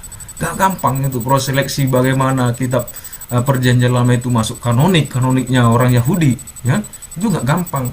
Dan itu pun di dalam gereja mula-mula nggak gampang menyeleksi semua itu. Nah, tapi setidaknya itu semua namanya apokaliptik, ya. Apokaliptik itu penyingkapan, dan juga ada corak-corak yang historisnya ada, ya. Ada nubuatannya, penyingkapannya, dan juga ada fakta historisnya. Jadi ada di dalam kitab Wahyu itu ada dua hal yang kita lihat, yang saya pahami, ya. Pernah saya pahami ikut hermeneutik untuk Wahyu itu, namanya masalah apokaliptik itu bisa belum terjadi, bisa sudah terjadi, ya. Dan juga fakta historis tidak bisa lepas dari sana. Yang sudah terjadi itu katakanlah dalam penganiayaan, kan itu kan Yohanes yang sedang di Pulau Patmos itu yang dianiaya, dan itu dia lihat bagaimana kekejaman, ya, para kaisar-kaisar menindas orang Kristen. Dia lihat itu dalam penyataan dari Tuhan, kan gitu kan. Nah, itu penyataan dari Tuhan bahwa gereja itu mengalami seperti itu, sakitnya, dianiaya dan menderita sampai mati, ya. Tetapi akhirnya kita dikuatkan, barang siapa setia sampai mati, mereka akan menerima kota kehidupan, kan gitu kan. Jadi artinya tidak ada yang ditakuti sebenarnya itu. Dan bagi kita makanya dibilang berbahagialah orang mati yang mati dalam Tuhan sejak sekarang ini. Coba, kan kita dihibur juga. Jadi artinya dia tidak hanya menakuti, tapi dia menghibur kita, ya. Artinya apa? Supaya kita berjaga-jaga dalam kehidupan kita, ya, bersiap-siap dalam kehidupan kita ini, ya, supaya kita bisa dengan di dalam menjalankan kehidupan kita ini, kita tetap ada iman yang teguh pada Tuhan, tetap bersandar pada Tuhan, ya. Kita tidak bisa lepas dari penderitaan, pergumulan, saya pikir, ya. Jadi itu menguatkan kita. Makanya, ya, fakta historisnya ada, ya. Walaupun tadi sudah diangkat Pak Ketua tadi, Pak Adot tadi, bagaimana dikaitkan 666 itu kepada Kaisar Nero, ya. Nah, kenapa nggak langsung ditunjuk aja Kaisar Nero? Orang nggak tahu, Yohanes itu nggak tahu akan ada si Nero ini. Bapaknya juga nggak tahu itu nanti bikin namanya si Nero. Ya tepatlah diprediksi itu, kan. Jadi artinya kitab ini bukan memberitahukan langsung tepat terjadi depan, ciri-cirinya seperti ini dan ini. Tidak seperti itu. Nah, cuma bagaimana kita melihat gerakan ini. Artinya begini, bagi saya Bapak, apa yang terjadi sekarang ini kita melihat mengarah dua hal. Satu, mempersiapkan kita, ya. Yang kedua, artinya kalau kita tahu itu tanda semua itu zaman, kita mesti siap melakukan pemberitaan Injil kah, ya, melakukan perbuatan yang baik lah, kan itu mesti kita tingkatkan, kan gitu kan, ya, itu yang mesti kita tingkatkan. Bagaimana orang percaya kepada Yesus, bagaimana orang mendengar kabar baik, bagaimana orang bisa mengalami ya damai sejahtera berkat dari Tuhan. Itu yang seharusnya kita lakukan. Soal hidup mati kan dari tangan Tuhan, ya.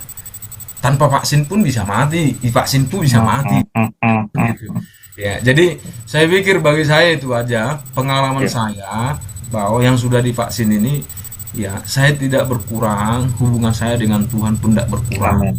Bahkan juga tidak ada dari mulut pun menyangkal Yesus Tuhan. Bahkan jemaat kami yang sudah vaksin pun mereka tetap juga mengikut Yesus, ya. Jadi itu saja, jangan takutlah masalah vaksin ini, dan juga nggak usah beritakan. Kalau kita nggak mau, ya udah nggak usah diberitakan hoax, kan gitu. Ya, saya kutip kalimat terakhir. Ada seorang seorang pakar mengatakan begini, Indonesia ini sedang darurat ajaran, ya. Indonesia ini sedang darurat ajaran. Artinya apa? Ya, dalam arti ajaran yang benar, ya. Bahkan ajaran yang sesat pun kita ini sedang darurat, ya. Jadi marilah kita memberitakan ajaran yang benar, ya, firman Tuhan yang menguatkan, ya, bahkan juga dengan penelitian-penelitian yang tentu akurat, ya. Itu yang kita beritakan. Ya, saya pikir itulah bagian yang bisa saya sampaikan. Makasih Pak Yan, Tuhan berkati. Oke. Thank you Pak Pendeta Harapan Sematupang. Ya, thank you untuk pemahamannya dan masukannya, ajakannya. Ya, buat sebelum saya berikan ke Pak Gem Ais, nanti ada Pak Zakaria sama Pak Elia, masih ada Pak Hans. Kita ada 20 menit lagi, ya. Saya minta beberapa menit dari Pak Henry dulu. Pak Henry, mari, selamat datang Pak, bergabung. Pak Henry mungkin ada sedikit saja Pak yang bisa disampaikan.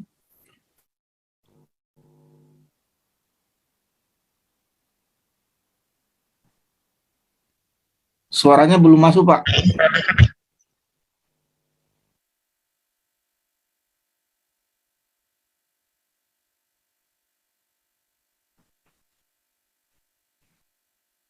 Sorry, belum kedengaran. Oh, kalau pakai dua device berarti yang satunya di-connect. Oke, Pak. Ya, oke. Thank you. Kalau dari saya, baik saya sebagai hamba Tuhan lah ya.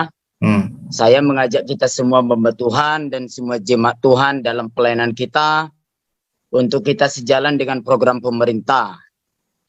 Kalau bukan kita lagi hamba Tuhan yang mendukung pemerintah, ya siapa lagi? Di luar sana kan udah banyak yang mau buat ini dan itu. Nah, jadi mari kita berbeda dengan mereka. Itu dulu satu. Ya. Baru yang kedua,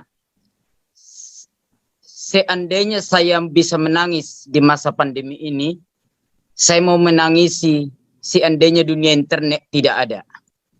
Kalau dunia internet tidak ada di masa pandemi ini, maka kejadian ini adalah pengulangan apa yang pernah terjadi di zaman Israel. Berapa kali penyakit sampar terjadi diizinkan Tuhan. Dan yang kedua, mungkin bapak-bapak yang berumur 50 tahun ke atas sangat memahami kali, namanya dulu ada kolera, ada namanya polio, campak dan lain sebagainya, yang sebenarnya lebih parah situasinya dibanding saat ini. Tapi karena dulu tidak ada Facebook, Instagram, media sosial dan lain sebagainya, tidak ada penjahat online. Sehingga puluhan ribu mati di satu kota, ya sudah dikubur saja langsung. Nah ini baru saja katanya batu atau apa, langsung dipolitisir dan lain sebagainya. Dibesar-besarkan. Saya mengajak kita semua, yang besar mari kita perkecil, yang kecil mari kita tiadakan. Itu dalam hal perkara melebih-lebihkan. Jadi sebenarnya yang membuat parah situasi pandemi ini adalah karena di waktu yang tidak tepat ada di zaman media sosial. Itu saja sebenarnya. Disinilah kita sebagai gereja Tuhan atau hamba Tuhan Sebenarnya tanpa kita sadari kita menghindari dosa, masuk bar, naik klub, tapi sebenarnya jari kita lebih jahat daripada orang yang masuk ke bar. Nah, itu dia harus kita pahami. Jadi saya jujur saja dalam media sosial saat ini Tuhan bawa kami pelayanan ke hal menjangkau jiwa lebih banyak. Banyak setan tidak senang dan ada pendeta tidak senang. Kenapa? Karena sekarang pengikut ibadah kami itu antara ratusan sampai hampir 2.000, belum lewat 2.000 yang mengikuti ibadah di 18 provinsi hanya dengan media sosial. Jadi saya ambil aja positifnya dari Roma 8 ayat 28. Kebetulan di masa pandemi ini Tuhan berikan kami visi menjadi gereja tanpa batas, dalam kurung tanpa tembok. Jadi kami sedang dibawa Tuhan melayani untuk mengarahkan jiwa-jiwa terima Yesus sebagai Tuhan dan Juru Selamat. Amen. Tidak lagi memikirkan tembok gereja. Jadi itu yang Tuhan bawa kebaikan Roma 8:28 dari masa pandemi ini. Tapi setan gak senang. Ada yang berkata segala macam, saya maju terus saja. Buktinya setiap Senin atau Minggu siang, Minggu malam, ada ratusan yang sudah melapor. Nama saya ini, alamat saya ini, saya sembuh, dan lain sebagainya. Mungkin Bapak Ibu yang penasaran dengan pelayanan saya yang sederhana, bisa lihat di Facebook kami Henry Manurung. Sederhana aja, hanya mendoakan jiwa-jiwa lewat udara, tumpang tangan biasa pendeta langsung ke tubuh yang sakit jiwa-jiwa. Kalau ini lewat udara aja saya sembuh di sana, sembuh di sini, dan lain sebagainya. Hal positif. Jadi hal negatif tadi yang perlu kita mengekang diri, mengekang lidah, menahan diri, termasuk menahan jari, agar tidak terlalu mudah membagikan sesuatu yang sifatnya adalah bukan berasal daripada Tuhan. Itu aja kalau saran dari saya. Yang kedua, marilah kita maksimalkan di masa pandemi ini untuk mempercepat kedatangan Tuhan, untuk mempercepat pemberitaan Injil. Dan jujur aja Bapak Ibu, saya hanya seorang hamba Tuhan yang kecil, tapi hampir setahun pelayanan media sosial kami lewat Facebook, ya boleh dikatakan saya tidak bisa hitung, tapi hanya orang yang melapor kepada kami sudah ribuan jiwa tiap minggu. Bukan tiap minggu, maksudnya selama ini, yang melaporkan saya sudah terima Yesus, saya menangis, saya ikut doanya, dan lain sebagainya. Itu sudah membuat kita bangga akan Tuhan, gitu istilahnya. Kalau Bapak Ibu lihat tampang saya, bukan pendeta saya ini kalau lihat kurusnya gini kan, dan lain sebagainya. Sudahlah, yang penting Tuhan lagi tahu. Hatinya yang Bapak pendeta, Ibu, Pak. itu yang mau saya sampaikan. Mari kita lihat ada sesuatu yang Tuhan kerjakan lewat pandemi ini. Ya. Ada yang Tuhan kerjakan. Kalau sebelumnya Alkitab berkata, tanda-tanda orang percaya meletakkan atas orang sakit. Saya meletakkan atas orang sakit melalui udara. Saya bilang sama jiwa-jiwa yang sakit, siapa yang sakit? Letakkan tangan Anda langsung. Dari Tarakan saya berdoa, tiba-tiba di Banten sembuh, di Palembang sembuh, dan lain sebagainya. Ada beberapa suku terabaikan di luar iman kita, di Kepulauan Natuna. Hanya ikut saja. Ikut-ikut doa, tepuk tangan, nggak tahu apa-apa, mereka menangis. Lalu selesai firman Tuhan, ikut doa altar call terima Yesus. Malamnya mereka kasih tahu. Lalu saya arahkan ke gereja terdekat. Dan lain sebagainya. Jadi itu yang Tuhan kerjakan. Jadi di sini kita dengan pandemi ini, apakah kita memperbesar kerajaan surga atau memperbesar pekerjaan setan gitu. Jadi yang mau saya sampaikan juga sedikit memberkati kita. Tuhan nampaknya ingin kita ini agar kita keluar dari tembok kita masing-masing.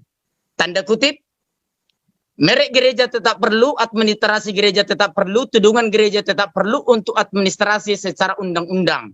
Tapi dalam praktikal pelayanan kita, marilah kita memperbesar kerajaan surga, bukan mendengung-dengungkan doktrin kita lebih baik, lebih benar, gereja kita lebih ini dan itu. Jujur Bapak Ibu, kalau saya boleh, tanpa merek gereja di Indonesia ini, saya lebih pilih itu. Tapi kan nggak mungkin untuk saat ini. Harus tetap ada merek gereja. Jadi gereja kami melayani menjadi gereja tanpa batas, tanpa tembok. Itu yang Tuhan berikan. Tapi tetap nanti sejalan dengan program pemerintah. Mudah-mudahan nanti 34 provinsi beberapa bulan ke depan sudah ada jemaat kita di seluruh Indonesia lewat media sosial. Dan yang terakhir dari saya sangat senang melihat Ketua STT kita Bapak Dr. Adolf Bastian Butar-Butar. Di sini kadang kita membantu Tuhan ketika sudah reda, ibadah online-nya di stop. Nanti kalau sudah parah ditutup, lockdown, baru buat lagi online. Saya percaya ketika kita ibadah tatap muka seperti yang kami buat juga, Pak Adolf juga dan yang lain juga, marilah kita tetap juga siarkan firman Tuhan secara media sosial. Satu jiwa bertobat, ribuan malaikat di sorga akan bertepuk tangan. Apalagi kalau tiap minggu terima Yesus melalui udara kita sampaikan Injil pemberitaan kepada jiwa-jiwa. Jadi saya juga mendukung Pak Adolf dalam pelayanan media sosialnya. Kalau saya nggak sibuk amat-amat, ya YouTube-nya, Facebook-nya saya coba like. Mungkin nanti bapak-bapak yang lain saya akan coba. Karena saya berpikir saya tidak bisa membantu perhatian yang besar, hanya tekan jari like, komen 5 kata dan lain sebagainya. Saya pikir upahnya Pak Adolf nanti bisa berbagi sama saya di surga yang kekal, kan begitu Bapak Ibu. Dan yang terakhir, kalau masih ada waktu nanti, tergantung Pak Ketua dan moderator, ada sedikit kesaksian dari seorang Ketua DPRD Kalimantan Utara, namanya Ibu Nurhayati Andris. Di channel YouTube saya sudah saya bagikan ke Pak Adolf. Kalau sempat silakan, kalau enggak nanti cukup dibagikan kepada kita semua. Itu intinya sebenarnya adalah fungsi vaksin itu bagi beliau, Ibu Ketua DPRD Kaltara, itu adalah andai kata dia tidak vaksin maka dia sudah pasti akan mati, seperti bupati, wali kota berbagai daerah yang sempat meninggal.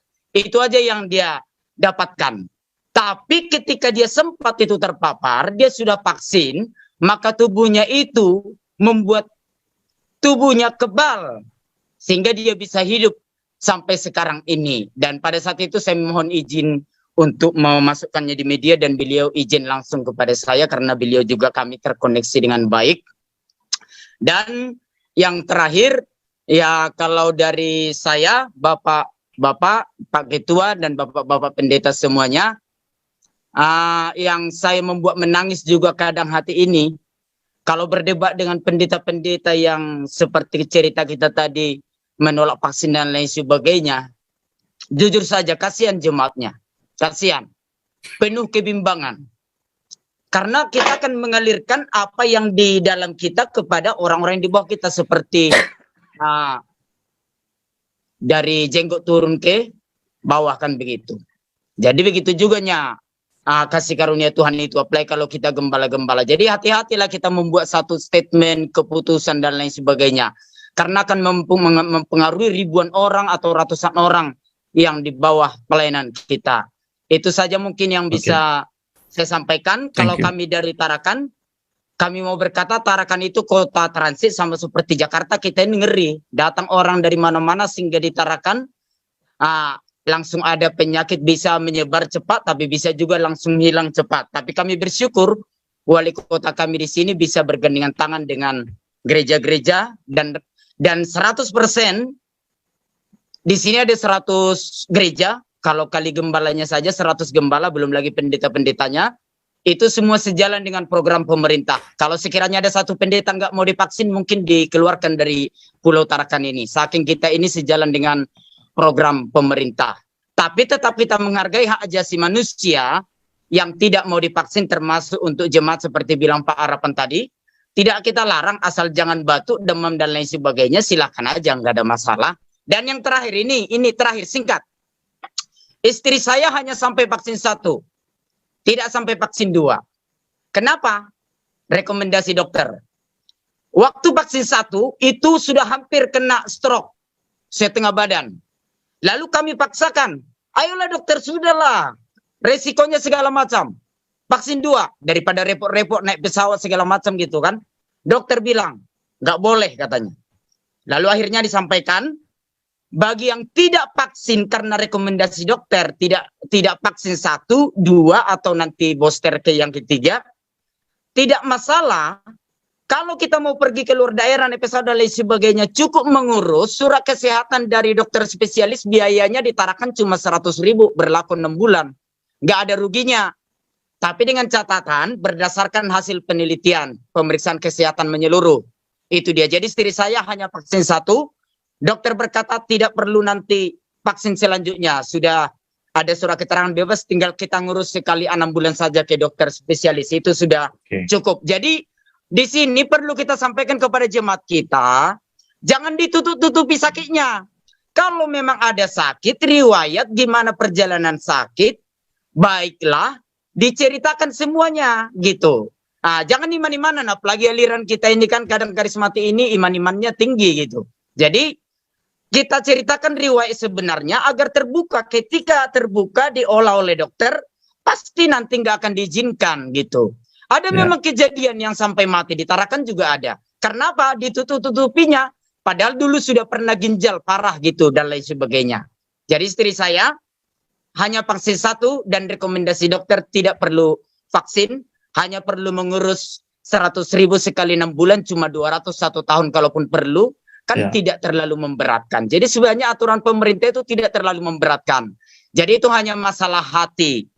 Amsal 4 ayat 23, jagalah hatimu dengan segala kewaspadaan, karena dari situlah terpancar kehidupan. Demikian dari saya Pak Ketua dan Bapak Pendeta semua. Untuk kesaksian Ketua DPRD tadi, saya kembalikan kebijakannya kepada Pak Ketua. Makasih, Tuhan berkati. Ya, thank you Pak Pendeta Henry. Oke, langsung aja Pak Gem Ais, langsung deh. Nanti Pak Zakaria sedikit, Pak Han sedikit ya. Baru saya nanti setelah selesai pulang. Wah, ini malam ini luar biasa, sampai jam 12 kita ini rupanya ya. Oke. Pak Henry. Ya. Ini tema menarik ya malam ini ya. Pertanyaan saya simpel saja. Apa itu vaksin COVID? Ya. Jadi faktanya tuh belum ada vaksin yang disetujui untuk digunakan melawan virus COVID, virus corona ya, nggak ada itu. Meskipun lebih dari 100 pengujian sudah dilakukan, ya, baru hanya 10 yang disetujui. Itu pun bukan untuk melawan virus corona, tetapi untuk meningkatkan imun yang seperti Pak Frans sampaikan tadi, ya. Jadi perlu kita ketahui berdasarkan data per Agustus tahun 2021, jumlah orang yang sudah divaksin itu sekitar 32,4% penduduk dunia, ya. Dan yang sudah menerima vaksin dosis kedua itu 24,4%. Artinya sebanyak 4,93 miliar dosis sudah disuntikkan di seluruh dunia, ya, dan setiap hari ada 34,25 juta dosis yang disuntikan. Jadi begini, maksud saya, kalau vaksin ini menyebabkan kita ikut antikris, ya, bagaimana mungkin Tuhan mengizinkan itu terjadi? Begitu banyak jiwa-jiwa yang menjadi antikris, ya. Ini tentu bertentangan dari kehendak Allah untuk konsep Allah itu sendiri menyelamatkan manusia. Ya. Nah, ini bertentangan dengan konsep keselamatan yang Tuhan Yesus kerjakan bagi kita. Dan artinya darah Kristus akan sia-sia hanya gara-gara vaksin. Ya, jadi saya ini menarik sekali buat saya, ya. Jadi kalau vaksin itu dikaitkan dengan RFID atau radio frequency identification atau yang disebut chip, ya. Ini tentunya sangat ironis begitu, ya. Jadi ini poin saja buat saya bahwa topik pembahasan hari ini, ya, yang sesuai dengan tema, saya bisa patahkan dan saya bisa sanggah bahwa itu semua tidak benar. Kenapa? Konsep keselamatan Allah begitu besar kasih Allah akan dunia ini sehingga dia mengaruniakan anaknya yang tunggal, ya, barang siapa yang percaya kepada dia akan diselamatkan. Jadi kalau hanya kita ribut gara-gara vaksin itu ada chip antikris, maka itu semua bertentangan dengan rencana Allah dan kasih Allah itu tidak berlaku atas dunia ini. Ya, jadi sekali lagi, pertama, vaksin COVID-19 itu walaupun menjadi kontroversi, tetaplah sebuah vaksin, ya, seperti vaksin yang lain yang sudah ada dan sebelumnya sudah ada, ya. Jadi tidak perlu dihubungkan dengan 666 atau antikris, ya. Yang kedua, seandainya pun vaksin COVID-19 mengandung gen antikris, apakah cairan itu membatalkan iman percaya kita kepada Yesus Kristus? Tentu tidak. Tetap kita percaya kepada Yesus, tetap kita selamat, begitu, ya. Jadi ketiga, vaksin COVID-19 ini merupakan tanda ketaatan kita kepada pemerintah sebagai wakil Allah di bumi. Sekaligus tindakan kasih, sebab dengan demikian bukan sekedar melindungi diri kita, tetapi juga melindungi orang lain di sekitar kita. Ya. Jadi kesimpulannya buat saya adalah bahwa penolakan terhadap vaksin COVID-19 itu karena alasan doktrinal, ya, yang mengaitkan dengan microchip 666 antikris, merupakan suatu kekeliruan yang tidak berdasar.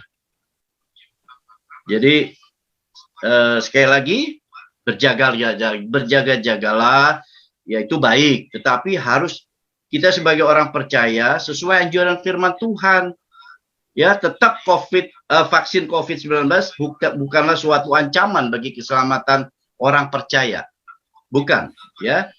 Selama iman kita kepada Yesus Kristus tidak kita sangkali, keselamatan itu tetap kita peroleh, tetap kita ada jaminan di situ, ya.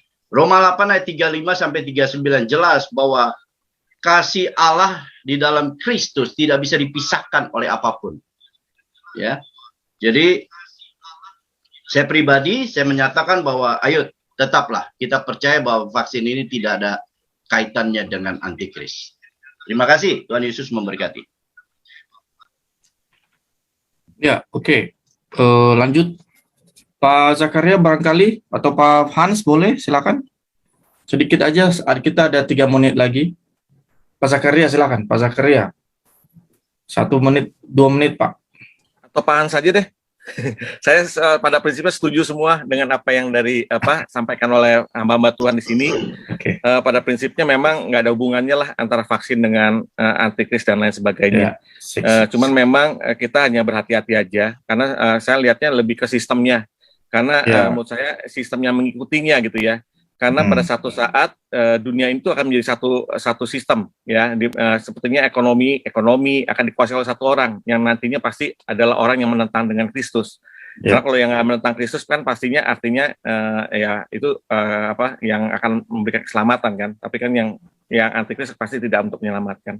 Saya rasa itu aja Pak Ketua. Terima kasih. Saya banyak dapat masukan dan berkat dari kesaksian-kesaksiannya luar biasa. Yo, thank you Pak Zakaria. Lanjut Pak Hans, boleh silakan. Ya. Oke, terima kasih Pak Ketua. Ini sedang sekolah juga kan ini? Ya. Sedang sekolah nih Pak Hans nih, hamba-hamba Tuhan, silakan doakan nanti. Ya, terima kasih. Saya juga pada prinsipnya saya sangat-sangat setuju dengan pemaparan dari Pak Adolf tadi, dan juga Pak Frans ya menambahkan itu sangat menambah wawasan saya. Jadi saya hanya sedikit aja pandangan saya bahwa kita bersyukur hidup di zaman di masa kasih karunia ini ya,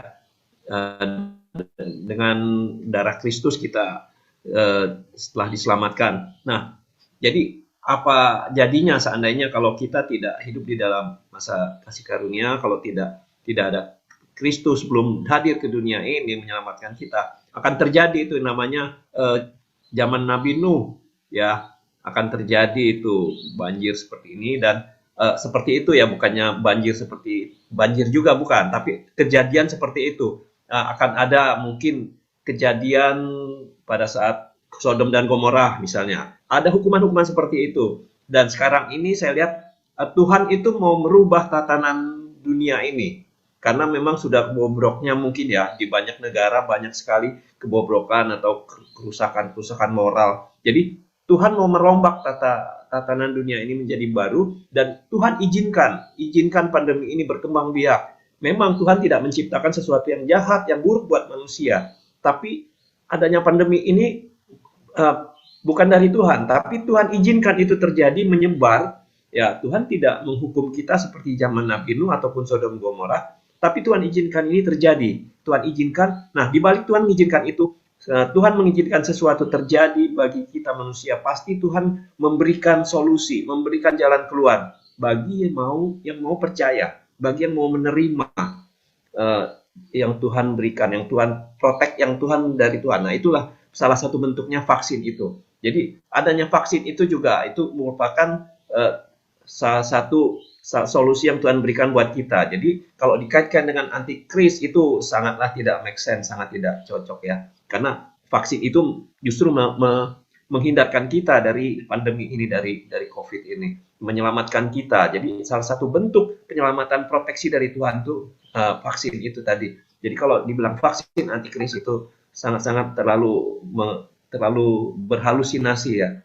Jadi terlepas dari secara teknis pemaparan masalah bentuk cairan padat segala tadi itu oke, tapi yang pasti ini adalah salah satu cara Tuhan untuk membebaskan kita dari masa pandemi ini. Nah, bagi yang tidak mau terima, itulah yang saya bilang tadi.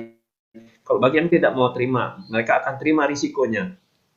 Terima risiko tatanan baru dunia ini yang Tuhan izinkan terjadi itu dia tidak akan bisa melalui itu. Dia terkena hukuman itu. Jadi itulah kita dimurnikan kita ini. Jadi dengan adanya pandemi ini kita lebih mendekatkan diri kepada Tuhan. Kita lebih secara vertikal, secara horizontal sesama kita manusia kita saling menghormati, saling menjaga, kita saling peduli. Jadi itulah cara Tuhan untuk membentuk tatanan dunia baru yang lebih bermoral, lebih beradab. Jadi kira-kira seperti itu. Sekarang ini kita sedang dalam proses. Kira-kira itu aja Pak Yan sedikit. Thank you saya. Pak Hans. Oke. Thank you. Luar biasa. Lekas sembuh Pak. Oke, Pak Gemelia masih kontrol nggak ini? Silakan. 1-2 kata aja sebelum penutup. Atau mau langsung doa penutup nih? Saya prinsipnya setuju dengan beberapa teman yang memang bahwa vaksin ini tidak berhubungan dengan antikris. Ya, saya setuju sekali. Satu, chip itu tidak mungkin disuntikan lewat tubuh kita dengan jarum yang sangat kecil sekali. Ya, satu. Yang kedua, kalau mengenai antikris sudah lama. Masalah 66 itu terbesit dari sejak zamannya adanya barcode. Tapi ternyata barcode itu sudah tinggalkan. Sekarang sudah mulai berlari ke chip dan kode QR. Tuh. Nah, jadi menurut saya tidak ada hubungannya dengan antikris. Yang ketiga, vaksin ini adalah cara pemerintah untuk menyelamatkan rakyat Indonesia. Dan pemerintah, kita semua sepakat bahwa pemerintah ditunjuk oleh Tuhan untuk menyelamatkan rakyatnya. Bagi yang menentang silakan, monggo. Tapi risiko tanggung penumpang. Kan? Meninggal gara-gara salah pemerintah. Tapi karena mereka tidak mau menerima di pemerintah yang vaksin tersebut. Menurut saya tetap kita harus berhikmat minta Roh Kudus, dan di sini ada hamba Tuhan yang luar biasa yang dipakai oleh Tuhan dengan hikmatnya dari Roh Kudus untuk menolong kita jemaat-jemaat awam supaya bisa memahami, jangan sampai mereka terpengaruh oleh ajaran-ajaran yang secara manusia tidak masuk akal dan bahkan mungkin sampai konfrontasi dengan pemerintah gitu, menolak vaksin. Nanti bahayanya adalah bahwa kita hamba Tuhan akan tetap tanggung jawaban. Kenapa? Gara-gara kita orang itu harus selamat minum vaksin, tapi karena kita cegah minum vaksin hingga meninggal, itu menjadi risiko kita gitu, seperti itu. Terima kasih. Ya, oke, thank you, Pak Gemelia. Iya, saya rasa semua sudah cukup ya, para hamba Tuhan yang luar biasa. Thank you atas semua diskusinya malam hari ini. Mungkin kalau dari saya sederhana sekali, saya setuju bahwa memang tidak ada sangkut pautnya tanda 66 dan antikris tentang yang tanda kutip tentang vaksin ini ya. Sebab kenapa tadi kita sudah bahas semua, tapi yang tentunya bahwa memang kita perlu memberikan pemahaman ya. Kita harus terus memberi pemahaman, bukan hanya sekedar ikut-ikutan supaya maaf, mungkin ada hamba Tuhan yang mungkin juga menolak. Ya mungkin lebih baik diberi pemahaman gitu, mungkin diajak ngopi dulu gitu kan, sambil mau pesan apa Pak, baru rasa sedikit, baru kasih tahu gitu kan. Jadi mungkin cara-caranya pendekatannya juga perlu ya, itu perlu. Mungkin telepon doakan dia tuh seperti tadi Pak Henry kan, tumpang tangan saya dari jauh, tiba-tiba mungkin dia terbuka hatinya gitu ya. Jadi kita saling mendukung aja. Dan terima kasih buat hamba-hamba Tuhan semuanya. Nanti mungkin sedikit dari terakhir dari Pak Ketua Adolf untuk menutup sekalian doa juga. Jadi sebelum kita selesai, Bapak-Bapak semuanya, memang ini grup sharing and listen. Sudah beberapa tahun ini kita berjalan. Hanya beberapa bulan terakhir ini agak off karena memulai banyak aktivitas baru, baik yang sudah onsite juga, online, tapi kita memulai lagi ulang. Kalau seandainya Bapak-Bapak semua ingin bergabung lagi juga, seperti tadi Pak Manurung mengatakan bahwa ada mungkin yang ingin diajak, bisa sharing and diskusi di sini, silakan Pak. Ya, mungkin juga nanti bisa sekali-sekali ya Pak Manurung berdoa buat kita semua, boleh. Ya, satu sama lain juga saling mendoakan, boleh. Kita buat versi yang terbaru, ya sehingga kita masing-masing saling menguatkan. Grup sharing and listen ini kita punya grup WA-nya, tapi kalau misalnya Bapak-Bapak semua rindu untuk bergabung, nanti bisa melalui Pak Ketua Adolf juga, yang memang membawa-bawa Bapak semua dan teman-teman semua. Nah, nanti kita udah rencanakan kalau sebulan itu ada 2 kali pertemuannya. Ini udah pertemuan kita pertama, kita anggap ini Maret ya. Nanti 2 minggu kemudian kita adakan lagi. Setuju semua Bapak-Bapak? Saya percaya setuju. Ya, nanti kita bisa ajak yang lain, terutama di dalam diskusi kita ini keterbukaan saling menerima ya. Ada mungkin yang berbeda pendapat, ya kita saling menerima, saling mendukung, saling mendoakan. Dan pembina kita Pak Gemirwan, saya sebagai pengurus maksudnya yang urusi kita untuk bisa berkumpul bersama, ya saya dipercayailah untuk bisa mengatur kita dalam diskusi ini. Puji Tuhan, terima kasih buat semuanya. Kalau misalnya ada tema-tema dari Bapak-Bapak semua juga bisa di-sharing, nanti bisa japri masing-masing. Thank you, itu aja. Mungkin sebelum kita saya serahkan kepada Pak Adolf, mungkin Pak Gemirwan ada yang disampaikan, Pak? Thank you semuanya ya, sudah luar biasa. Kita semua diberkati malam ini ya. Dan saya mengundang teman-teman untuk proaktif ya, melalui grup ini kita belajar merendahkan diri sebagai hamba-hamba Tuhan. Tentunya kita belajar juga, perlu juga mendengar dan kita bertumbuh bersamalah di dalam forum ini. Dan saya mengucap syukur kalau melalui Pak Adolf ini banyak sekali hal-hal yang kita dapatkan. Tentunya kita belajar semua ya. Baik, terima kasih Pak Ketua, Pak Yan yang luar biasa yang terus membimbing kita semua ya. Maju terus Pak Yan. Thank you ya. Oke, thank you Pak. Lanjut Pak Ketua Adolf, silakan. Baik, terima kasih Pak Yan. Ya, di terakhir ini mungkin hanya sebagai aplikasi saja ya dalam kehidupan kita, terutama kita yang bergabung di Zoom meeting ini. Setelah saya mendengarkan semuanya, berarti kita sependapat semuanya bahwa tidak ada hubungan ya vaksin dengan chip dan apa itu namanya antikris ataupun yang 66 ya, itu yang pertama poinnya, tidak ada hubungannya.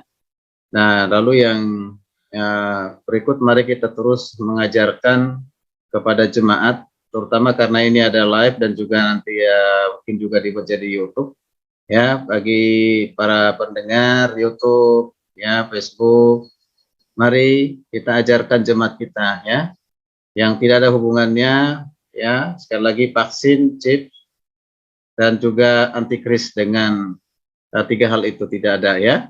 Ya, jadi ya jika memang ada hubungannya, coba jelaskan kepada kami, kita diskusi kan gitu ya. Ya, jangan kita buat jemaat kita bingung sehingga mereka bertengkar dalam rumah tangga, nggak sejahtera. Sesuatu yang mendatangkan tidak sejahtera dalam rumah tangga, ya kemungkinan besar itu bukan dari Tuhan, karena Tuhan selalu memberikan damai sejahtera, gitu ya. Dan tidak ada paksaan harus vaksin atau tidak, itu adalah kerelaan masing-masing, ya.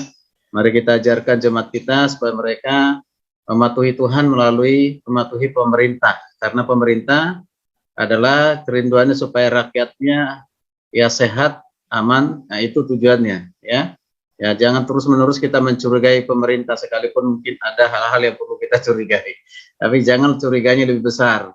Gitu. Sehingga kalau kita curigai lebih besar, lebih baik kita nggak usah menjadi warga negara Indonesia. Kan gitu ya. Keluar aja dari negara Indonesia ini kan. Ya gitu. Pasti tujuannya adalah untuk kebaikan ya masyarakatnya, rakyatnya ya. Ya mengenai vaksin ini ya. Jadi jangan lagi sekali lagi kita hubungkan dengan chip, dengan antikris. Tidak ya. Baik, itu saja yang disampaikan. Terima kasih untuk malam hari ini yang luar biasa memberkati kita. Nah, ini bukan saja menjadi satu menambah wawasan, pengetahuan, tetapi juga hal yang paling penting adalah biarlah melalui ini kita semakin berkobar untuk memberitakan Injil. Nilai di atas semuanya adalah Injil harus diberitakan bahwa Yesus Kristuslah Tuhan, ya, yang menyelamatkan setiap umat manusia yang percaya kepadanya, ya itu. Dan Tuhanlah yang menjamin keselamatan kita, ya, dan bukan vaksin yang mempengaruhi, bukan apapun sifat materi di dunia ini. Yang sifatnya semua itu adalah semu. Ya, kalau kita sudah meninggal dalam Kristus, ya tidak perlu vaksin. Vaksin itu pada saat kita masih hidup di dunia ini. Ya, kita butuhkan itu, ya. Baik seperti apapun isinya, yang penting saya bisa lebih sehat, lebih kuat, kan gitu, ya. Dan tidak mempengaruhi iman sama sekali. Sama sekali tidak mempengaruhi iman, ya. Oke, itu saja. Terima kasih.